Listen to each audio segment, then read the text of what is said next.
Alright, so this week we're going to talk about the urinary system. This is a list of the learning objectives, and we'll begin with an introduction. Some of the functions of the urinary system include urine formation. It helps regulate fluid and electrolyte balance.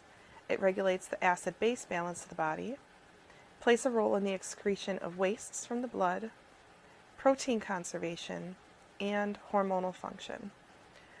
Many of these concepts you're going to talk about in more detail once you get to advanced EMP, but for general EMP, we're going to do an overview of the basic anatomy and physiology.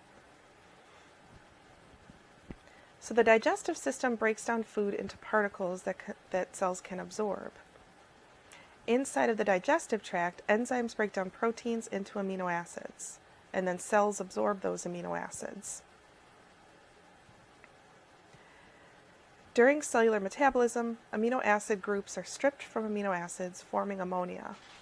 So what we're going to do during the next week's set of lectures is we're actually going to go through the process of energy production, how our body uses the nutrients from our digestive system in order to make energy.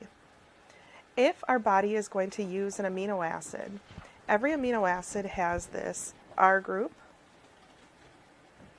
and this carboxyl group, COOH, and this amine group, NH2. And these carbon-containing components can go right into the Krebs cycle and be broken down and used for energy production directly. But this amine group is a problem. We can't easily use this nitrogenous waste. So when we rip this off, it gains an extra hydrogen and it becomes ammonia. Ammonia enters into the bloodstream. Since ammonia is toxic, the liver converts ammonia to the waste product molecule called urea, and then urea is excreted in the urine. So that's where urea comes from.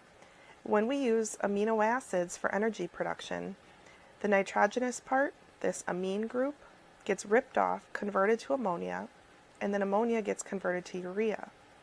If we didn't convert ammonia to urea, we would die because ammonia is toxic.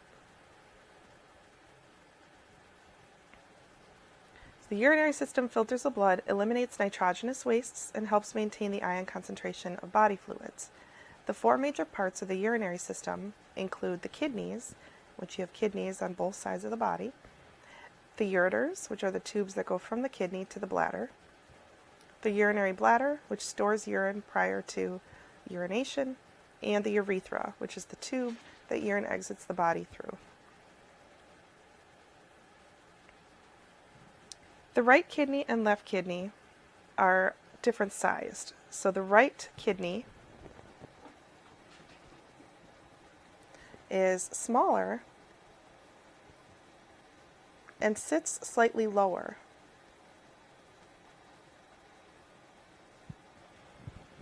If you look at this picture, you can see here this large organ is the liver. And because the liver takes up so much space on the right side of the body, the right kidney is a little bit smaller and sits a little bit lower in the body than the left kidney. Both kidneys are going to be protected by part of the rib cage. So some of the major parts of the kidney that you should be familiar with are listed in this picture. So the calyces, the renal pelvis, which is this region that drains the urine that was formed in these renal pyramids. The center part of the kidney is called the medulla, while the outer part is called the cortex. You have a renal artery and renal vein that bring blood to and out of the kidney, and then the ureter drains down to the urinary bladder. The outermost component of the kidney is the capsule. Then that's kind of just the outer membrane of the kidney. Excuse me. And then you have renal columns. The hilum is the place where the blood vessels and ureter enter into the kidney.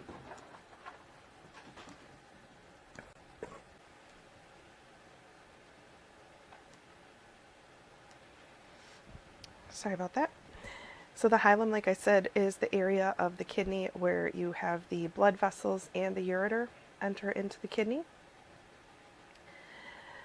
The renal pyramids are here, and that's where you're going to have most of the individual functional units of the kidney that help form urine. And then major calyces are going to help drain all of the urine from those renal pyramids. And again, the major blood vessels are the renal artery and renal vein that are going to bring blood into and out of the kidney. So urine is produced in the kidneys, and then it travels down the ureter to the urinary bladder.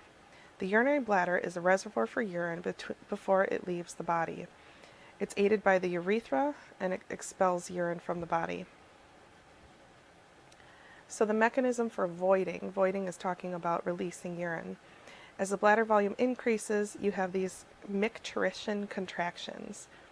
And those are contractions inside of the internal sphincter.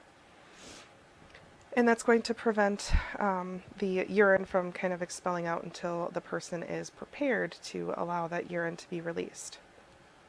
Once those contractions intensify, the internal urethral sphincter is going to relax, and that causes the external urethral sphincter to contract.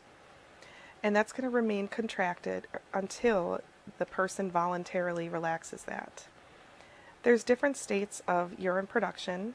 So anuria, if you put A in front of something, that's usually the absence of something, that's less than 100 mils a day. That person is probably going to die soon. They are not producing urine. Oliguria is less than 400 mils per day. And polyuria, that's too much urine production, is greater than 2 liters per day. Polyuria can be a symptom of diabetes.